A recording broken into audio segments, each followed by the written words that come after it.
প্রতিদিন ফেসবুকে ইউটিউবে সার্চ করলে সবথেকে বেশি যেটা সবার সামনে আসে সেটা হলো যে দুর্ঘটনা, মূলত রোড অ্যাক্সিডেন্ট। সাম্প্রতিক সময়গুলোতে নীলফামারীর যে রোডগুলো রয়েছে সেগুলোতে কিন্তু এটার প্রভাবটা সবথেকে বেশি দেখা যাচ্ছে। রোড অ্যাক্সিডেন্টের এই ঘটনাগুলো নিয়মিতই এখন হয়ে গেছে।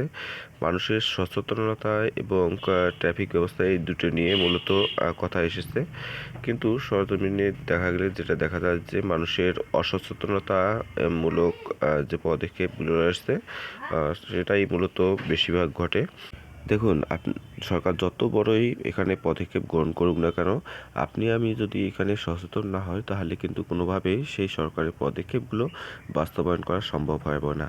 যতই আমরা ট্রাফিক দিই, যতই আমরা ট্রাফিক কন্ট্রোল সিস্টেম উন্নত করি, আপনি আমি যদি এইগুলো কখনোই সঠিকভাবে ব্যবহার না করি তাহলে কখনোই আপনি সড়ক দুর্ঘটনার যে পরিস্থিতিটা সেটা কখনোই উন্নয়ন করতে পারবেন না।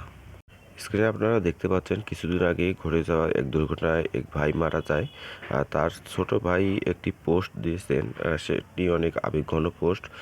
তিনি তার ফেসবুক এক পোস্টে কমেন্টে তিনি লিখেছেন যে এটা আমার বড় ভাই, সবাই আমার ভাইয়ের জন্য দোয়া করবেন। দর্শক, একটা দুর্ঘটনা একটি পরিবার এবং একটি সমাজে কী রকম প্রভাব ফেলে তাই এই কমেন্টটা দেখলে হয়তো আপনারা অনুমান করে ফেলেছেন।